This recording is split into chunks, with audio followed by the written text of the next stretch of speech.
21મી સદીમાં પણ હળાહળ અંધશ્રદ્ધા સામે આવી છે। પતિના અવસાન બાદ ત્રીજા જ દિવસે પત્નીનું મુંડન કરાવવામાં આવ્યું। નણંદ અને સાસુએ આદેશ કર્યા બાદ પત્નીનું મુંડન કરવામાં આવ્યું। પતિના અવસાન બાદ નણંદ અને સાસુએ પત્નીનું મુંડન કરાવ્યું। સમગ્ર મામલે મહિલા પોલીસ મથકમાં ગુનો દાખલ કરવામાં આવ્યો છે।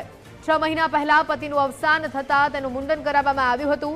પતિને કેન્સર હોવાથી પરિવાર અંધશ્રદ્ધામાં ભરવાયો અને એક ભુવાનું માનીને દવા અને ટ્રીટમેન્ટ પણ બંધ કરાવી દીધી।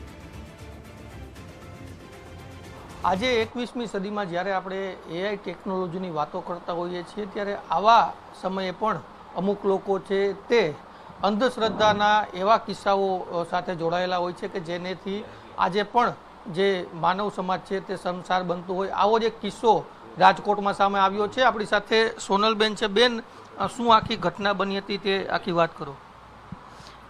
મારા હસબન્ડ એક્સપાયર થઈ ગયા હતા કેન્સરની બીમારીમાં 11/11/2025માં। બસ ત્યારે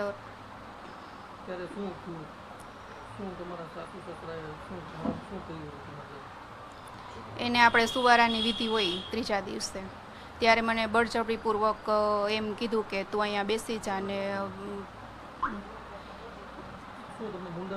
હા, મુંડન કરાવવાનું બળજબરીપૂર્વક કીધું હતું અને બેસાડીને કરાવી નાખ્યું એમ। અને મારા પપ્પાને મારે ફોન કરવો હતો તો એ પણ ન કરવા દીધો। એમાં એમ કીધું કે પિયરિયાવાળાને ન પૂછવાનું હોય કંઈ।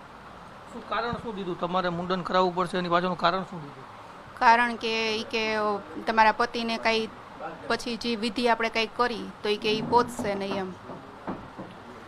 પછી તમે કોઈ વિરોધ કર્યો કે મારે નથી કરાવવું કે શું આખી વાત શું બની હતી તમારે? હા, પછી મેં કીધું કે એવું અત્યારે તો કંઈ હોતું નથી આપણે મુંડન કરાવવાનું, કેમ કે મેં ક્યારેક ક્યાંય સાંભળ્યું નહોતું। અને તો એ કે નહીં કે પાછળ કે કરાવવું જ પડે કે આપણે જે કાંઈ પછી જે કાંઈ વિધિ કે ગમે એ કંઈ કાર્ય કરી તો એ કે પહોંચે નહીં કે પતિ પાછળ કે। એટલે એવી રીતના બળજબરીપૂર્વક મુંડન કરાવી નાખ્યું। મારા પપ્પાને મારે ફોન કરવો તો એ ન કરવા દીધો।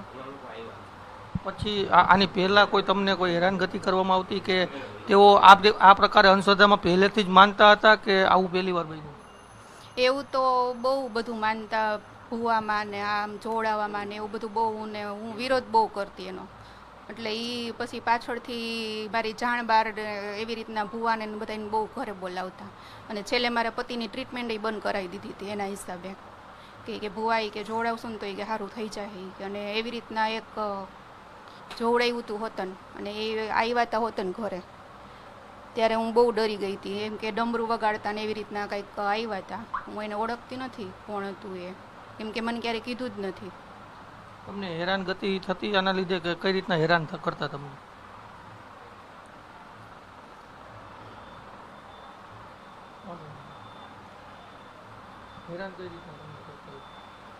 હેરાન તો બહુ શારીરિક માનસિક બહુ કરતા। શું પગલાં લેવા જોઈએ આવા લોકો? અને કોણ કોણ હેરાન કરતું? એમાં કોણ કોણ હતું હેરાન કરવામાં? મારા સાસુ ને મારા નણંદ, ખાસ કરીને 2 વ્યક્તિનો બહુ મેઇન રોલ હતો। આ લોકો સામે શું પગલાં લેવા જોઈએ જેથી કરીને તમે જે ભોગ બન્યા છો એવું બીજું કોઈ ન બને? શું થવું જોઈએ?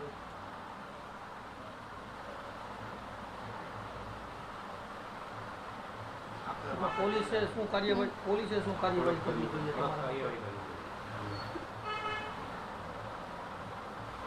ચોક્કસ તો ખૂબ જ ગંભીર કિસ્સો રાજકોટની અંદર સામે આવ્યો છે કે જેમાં આજના જમાનામાં પણ લોકો અંધશ્રદ્ધાની અંદર વિશ્વાસ કરે છે ને એના લીધે જે લોકો છે તે ભોગ બને છે ને એવો કિસ્સો રાજકોટમાં પણ સામે આવ્યો છે।